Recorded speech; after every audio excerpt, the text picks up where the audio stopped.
gentlemen, welcome to yet another episode of It's Me Speaking to You. I am, as always, your ever-faithful host, Mr. Jeffrey Wilson, coming to you live and direct from the Gateway to the West, St. Louis, Missouri. And today, ladies and gentlemen, we have a jam-packed, informative episode. This man quite literally is, and I don't say this facetiously, he is a hero of mine. I've been following his work for about 25 years. He was featured in a program called Reasonable Doubt, which was produced in 1988 on the Kennedy Assassination, ladies and gentlemen. Dr. Cyril Wecht is joining us today.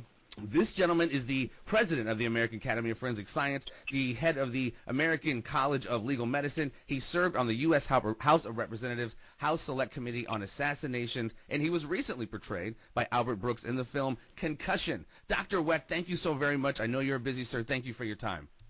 My pleasure being with you. Thank you for contacting me. Absolutely. Now, we don't have much time, so getting into this JFK conversation and the assassination of the president could take hours, because there's so many different layers of it. But specifically, I want to speak to something that you are an expert on, obviously, having dealt with the forensics, the tissue, the clothes, the bullets. Specifically, the single bullet theory, sir, is what the government seems to hold on to as their main evidence of Lee Harvey Oswald in his 3 shots with his Italian rifle. What problem, sir, do you have with the single bullet theory? Okay, let's, for your listeners, set the background for this. The Warren Commission, meeting then into 64, soon found themselves confronted by an incredible, seemingly impossible physical incongruity. The timing of the Zapruder film, in which you study frame by frame, 18.3 frames moving through that camera per second, which I had the opportunity to do in 1966 at Life Magazine headquarters with Professor Josiah T. Thompson, showed clearly and unquestionably that Connally was struck 1.5 seconds after Kennedy was hit the first time. That's before Kennedy's headshots.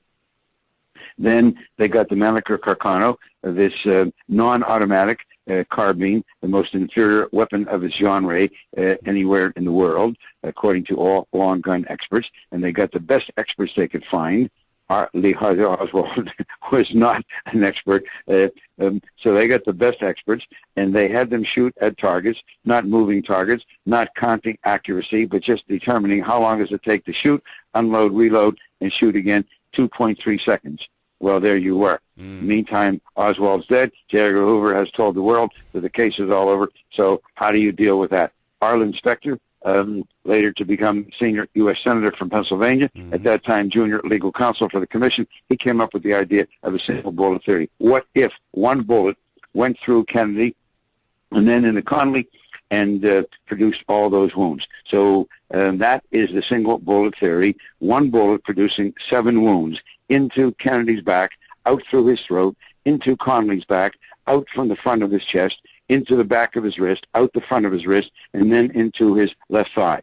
And by the way, the stretcher bullet, Commission Exhibit 399, the bullet that was found beneath the stretcher by the emergency room, by the maintenance man trying to get to the men's room that afternoon at Parkland Hospital in Dallas, that is the hero. That bullet, for a little bit more of historical significance, is the bullet that they said the pathologists, who were totally incompetent and inexperienced on the night of the autopsy, they said that bullet was from Kennedy's back, that when the president lay on the table and the doctors applied cardiac massage to the front of his chest, they forced the bullet back out through the same hole in his back, because when they did the autopsy that night, they completely missed a bullet hole in the front of his neck. It wasn't until the next day when they talked with the doctors and learned that a tracheostomy had been done, superimposed on a pre-existing bullet hole. Then the next day, Saturday, November 23rd, that stretcher bullet, 399, was the bullet from the front of Kennedy's neck. 5.5 months later, under the single bullet theory, the stretcher bullet was now from Connally's left thigh. So back to then your questions. The reasons that the single bullet theory is absurd First, well, let's make one of admittedly subjective nature, but very significant, and that is that Governor Connolly and his wife insisted from the very beginning and never changed their opinions over the years when interviewed, that first interview taking place while he was still a patient in the hospital, that the president was shot. They heard the shot. The governor turned, and then as he was turning back, he was struck. But let's move on to science. Now, the weight of the bullet, the condition of the bullet, and the trajectory of the bullet. Those three things. The condition is something that's really huge. Yeah. Okay. Now, the bullet in its store-bought condition weighs 161 grains. Copper-jacketed, lead-core, military-type ammunition, about 1.25 inches in length, 1/4 inch in diameter, 6.5 millimeter. That bullet, as it was found then, weighed 158.6 grains, a loss of 2.4 grains, which is exactly 1.5%. And yet we know, documented, and I spoke myself with the chief nurse, Audrey Bell, who was given fragments by the attending surgeons on Governor Connolly to turn over to the FBI, and there are fragments that Connolly took to his grave, in his wrist, and his thigh, that we're told that all these fragments together weighed only 1.5% of the total weight of the bullet. That's ridiculous, impossible. Number two is its condition.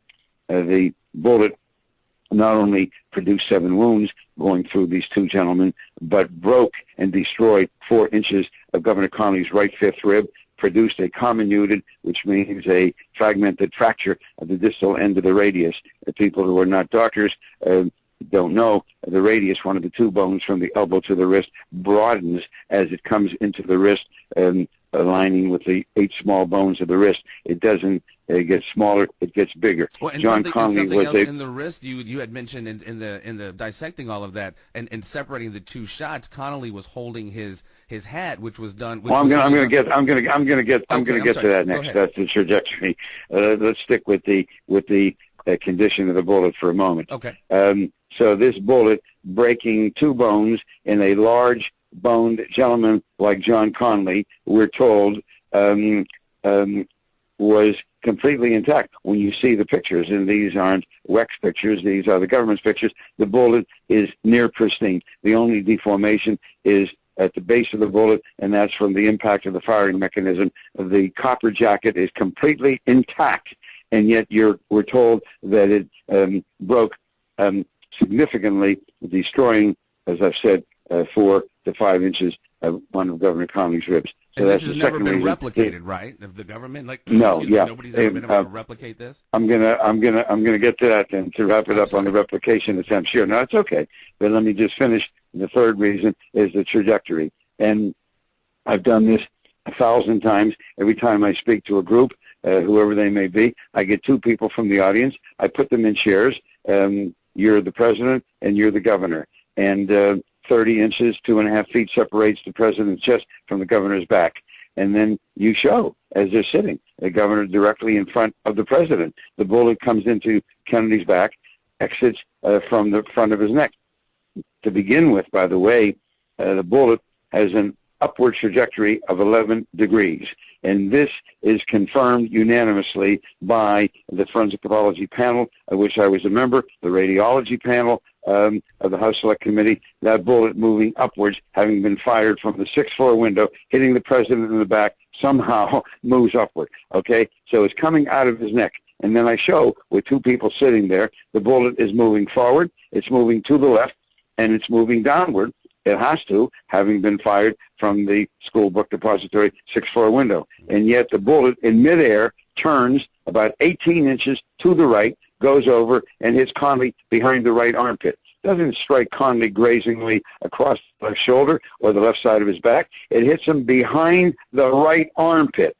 It then proceeds through his chest and pierces the lung, destroys the right fifth rib, as I've said, exits from below the level of the nipple. And now we get to the point that you were just asking about. When you look at this Zapruder film, and again, it's not a matter of my interpretation. There's nothing subjective about it. It is clear, and you're studying this at 1/18-second intervals, so it's not a matter of what might have changed in a moment's notice of a second or two, you see John Conley holding the big white Texas Stetson hat at shoulder level, well above the nipple. So that bullet emerges from below nipple level on the governor's chest, has to go upward and hook around to hit him in the back of the wrist, destroying the bone, exits from the front of the wrist, and then proceeds downward into the left thigh.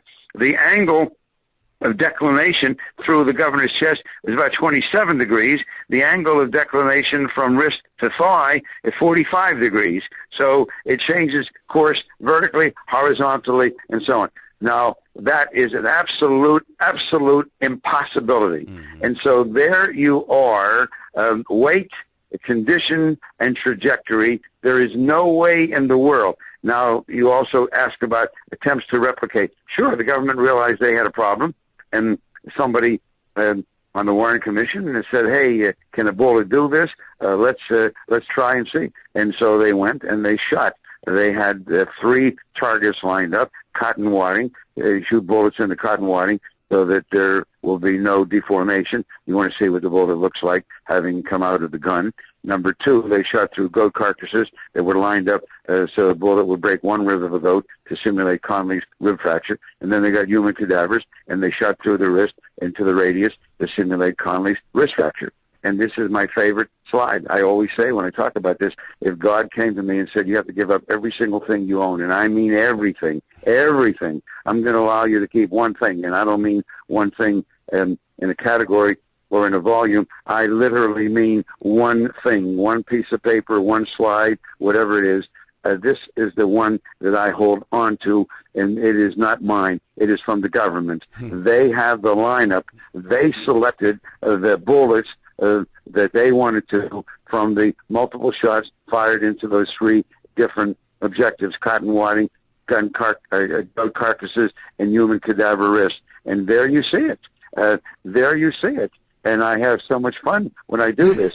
I show here's a bullet that they selected that has damage from the goat carcass, presumably, obviously, with the least amount of damage. Here's a bullet they selected that went through human cadaver wrist, obviously, with the least amount of damage. And then I come back to the other end of the slide, and I said, here is Commission Exhibit 399 in all of its pristine grandeur. Wow. So I say, ladies and gentlemen of the jury, I'm the prosecutor summing up the case. Ladies and gentlemen of the jury, you've heard the defendant's counsel make fun of what he calls the single bullet theory, the magic bullet theory, and so on. In a sarcastic way. I want to remind you and refresh you, it's been a long 6-week trial, and then they put up this slide. Do you have any question, ladies and gentlemen, if a bullet that breaks a goat rib can look like this, and a bullet that breaks a human radius can look like this? Do you have any question or doubt whatsoever that a bullet that breaks both a rib and a radius can look like this? Exactly. And so there's a single bullet theory. So before you get into everything else in the world, and it's not this, I'm uninterested, or that I don't think that's relevant. I find the whole thing fascinating. Lee Harvey Oswald, who was he? 2.5 years in Russia, marrying Marina Oswald. The whole thing, visits to Cuba, Mexico. I mean, everything in the world. But before you get to any of that, before you even open any of those doors, you've got the single bullet theory, which is the sine qua non of the Warren Commission report. If you don't have the single bullet theory, then stop. The game is over. You got 2 shooters. Right. And that is what the government cannot handle. And that's why I wanted to kind of start with that as far as the JFK thing, because that really is the crux of it. You know, before I asked you that, I did want to say, you know, to really get, before you start pulling back all of these layers, you do have to go back and understand the political and geopolitical context in which JFK was elected, and also the farewell address by Dwight D. Eisenhower, speaking of the rise of the military-industrial complex.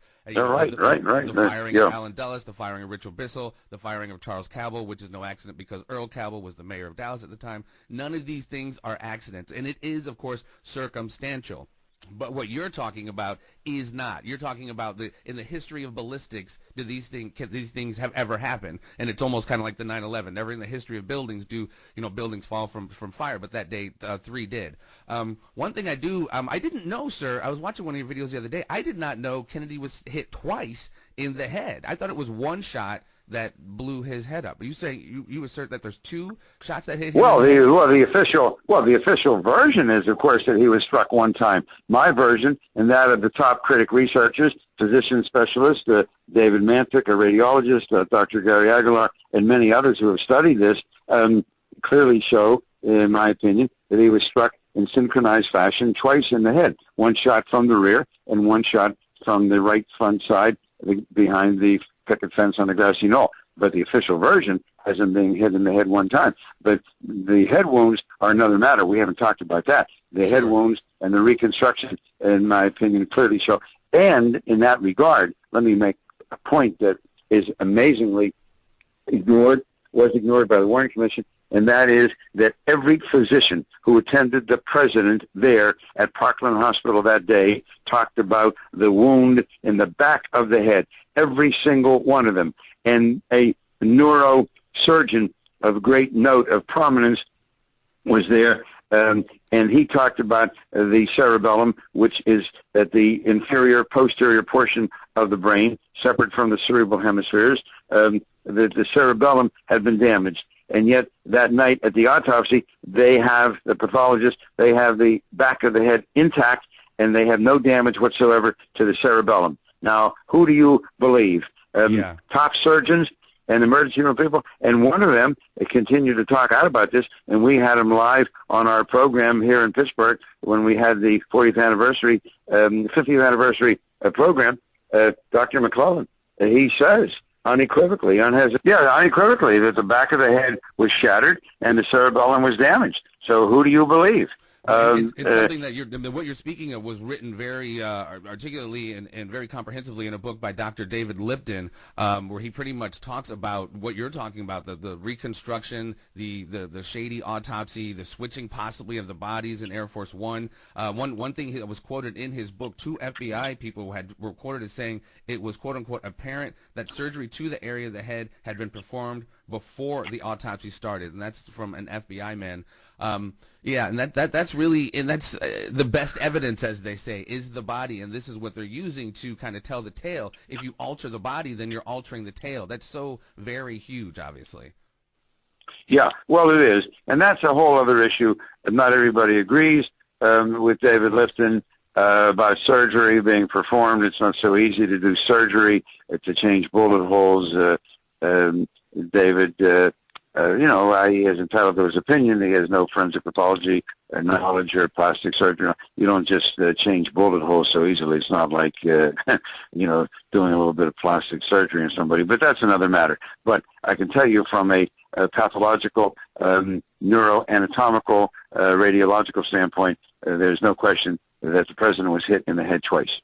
Okay. Yeah. So, ladies and gentlemen, he's obviously had a lot of work on this subject. I can't keep him too much longer, but there's a couple more subjects I do want to ask him on. He's been obviously consulted on several different high-profile cases, John Kennedy, Robert Kennedy, Elvis Presley, John Benet Ramsey. One of the other Kennedys, obviously, was assassinated under shady circumstances, Robert F. Kennedy.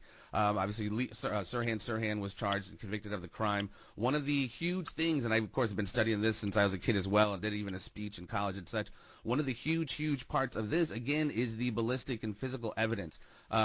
If you see how Sirhan was shooting Robert Kennedy, he was in front of him, a few feet in front to the right or left. But the shot that killed Robert Kennedy was 2 inches from behind his right ear, which again one to 1.5 inches behind his right ear with a forward trajectory, which is physically impossible knowing the layout. Absolutely. Sirhan was never behind Robert Kennedy, and Sirhan's gun was never 1 to 1.5 inches. It is right there. Anybody that doubts this or questions it, look at the autopsy report signed off on by a whole bunch of pathologists and top-notch academic people called in by Dr. Noguchi and so on, and absolutely ignored. It is unbelievable. If you wrote about this in fiction, you would say that the writer has gone too far. There it is, absolutely unequivocal. And if anybody's wondering, well, how in the world could that be? The answer is it was never brought out in the trial of Sirhan. The prosecution obviously didn't touch upon it, and the defense attorney never called an expert, never questioned this, and it was never brought out in the trial of Sirhan that shot was fired 1 to 1.5 inches behind his right ear and had a forward trajectory. Which is insane, because the only person behind him that had the only other person with a gun, I mean, which was also ignored, is this gentleman, the security guard. I forget his name, but he Eugene Fein Cesar. There we go, and he supposedly had powder burns on him. I mean, it's just like it's pretty clear. His gun was never tested. And by the way, Eugene Fein Cesar, I think, was a member of the John Birch Society, interestingly, and so on. He was right behind the senator, and unbelievably, he was never interrogated, and most importantly, his gun was never taken from him to be tested. Also, one more point, 13 shots were fired based upon all of the recovered cartridges and the holes in the ceiling and on the towel and on the door frame. Sirhan's gun had only 8 shots, and he sure as heck never reloaded. Yeah, and I've heard other people's books. I mean, I've read other people's books, like Dan Wildea, for example. He was supposed to come on last week, but didn't. He asserted, of course, Sirhan did it, and all these holes were just mistaken, incompetent stuff by the LAPD. And I just don't fall for that. You know what I mean? It's just things become too cut and dry, and especially when you have like the bullet hole 2 inches behind his head. You can't. There's nothing you could say to cover that kind of stuff up. So, no. Yeah, again, we can spend hours talking about these two subjects, and I don't have you much longer. I do want to ask you about one other subject, sir, that's kind of recently in the news, obviously. Supreme Court Justice Antonin Scalia died the other day, and again, it's just weird. I don't necessarily ascribe to it necessarily, but conspiracy theories are already flying around. However, I did read the news yesterday, and I know you guys aren't necessarily on the same page on everything. Dr. Baden, for another forensic pathologist, said in a recent report that he could have been poisoned, quote unquote, could have been poisoned. What are your thoughts on that, those statements, and the fact that there was not an autopsy allowed, and that this doctor declared his cause of death over the phone as natural causes without even seeing the body? What are your thoughts on these? I've done a lot of commenting on that. Let me just summarize it for you. You got the justice going there. He tells his security people he doesn't need them. He was with somebody else that was logged in. We don't know who that person was, male, female, whatever. And then he's in good health, and he goes to his room, and he's found the next day. The justice of the peace is on her way to examine the body, look at it, and interrogate people at the scene. She receives a call from the federal marshals telling her that she need not go. They'll take care of it, and they'll have everything done. The body is taken to the local funeral home. It is embalmed and then flown off to Washington, D.C. No medical person, no medical legal investigator, no forensic scientific investigator ever saw that body. How irregular that is absolutely, it was a totally controlled situation. Is it the similar situation as President Kennedy? The body was taken out before Texas law, fulfilling Texas law. It is similar. It's similar to some extent. It's more similar to Nelson Rockefeller, who died in the arms of his lover in the Fifth Avenue condo, and they finessed an autopsy. More similar to Mary Jo Kopechne, who died under suspicious circumstances, who was never autopsied. And then Kennedy's, in the sense that the feds intervened. There is no basis whatsoever. There is no basis. The only exclusions for medical examiner and coroner's offices in dealing with violent, sudden, suspicious, unexpected deaths, homicide, accident, suicide relate to a president and a vice president. That's legislation passed after Kennedy assassination. A justice of the Supreme Court, a governor, a U.S. senator, if they're killed in a motor vehicle accident, if they're shot by somebody, if they commit suicide, whatever, that case is no different from you or me or Mr. John Smith or Susie Brown. So the feds had no authority, no jurisdiction whatsoever over his body. And the final point I want to make on the whole thing is you put it together and wonder about what the heck is going on. And amazingly, nobody having seen that body whatsoever. And it is now, I think, coming on a whole week since that death. And ponder this. Not one single word has been said by the wife or the 9 children or through a spokesman for them. Why don't somebody say, look, our beloved father, husband is dead. We grieve. We're satisfied. He had a medical problem and so on. Please respect our grief. and join us in this great moment of solace and respect for this wonderful human being and so on. Not a single word from the family. Is that something? I mean, think of the powerful position he has. Think of the connections that he must have in Washington, D.C. Think of the power of that family. And nobody has a word to say after 7 days, right. And nobody saw that body, and no blood was drawn for toxicological testing, and no autopsy was done. No, it stinks to high heaven. And I just absolutely incredible. And the implications are obviously huge. Well, they're sure. They are. Absolutely. Well, okay. So there you have it. Life in America. Yeah, exactly. There you have it, man. From 1963 all the way up to 2016, nothing's changed under the sun, folks. That's right. Dr. Cyril, well, I appreciate. Oh no, I'm sorry. I'm sorry. No, I was just going to say thank you for. No, absolutely. But there was one final segment that I asked my guests to do. I will ask you to do it really swiftly. It is called the Conspiracy Triangle of Doom. It is essentially 3 questions that I ask everyone. You can say yes or no, or you can expound. Question number 1, sir. Do you, Dr. Cyril Wecht, believe in the existence of extraterrestrial intelligence? No, but with a caveat, not with the arrogance of somebody that says impossible. When you think of the billions, trillions of stars and celestial bodies out there, how is it possible for us to say that there is no way in the world? I don't believe in it because there's been no proof or evidence of it. But I do not say that it is impossible. There's a difference. There you go. Question number 2, sir, and I think we know the answer to this question. Do you follow the narrative or the official story of the events of November 22nd, 1963? A lot of questions. November 22nd, 63. Well, you've heard my comments on that. Yeah, exactly. The Warren Commission is pure fiction, and it's just a disgrace and an insult and a travesty of justice that this case was not properly pursued and exposed. Agree, sir. A little bit more contemporary in following narratives. Do you follow the narrative or the official story of the events of September the 11th, 2001? Well, I think there are a lot of questions indeed that have been raised by prominent, objective, and non-political scientists about the kind of implosion that occurred and whether it could have possibly have been accomplished by a plane crashing into each of the 2 buildings and so on, 2 planes.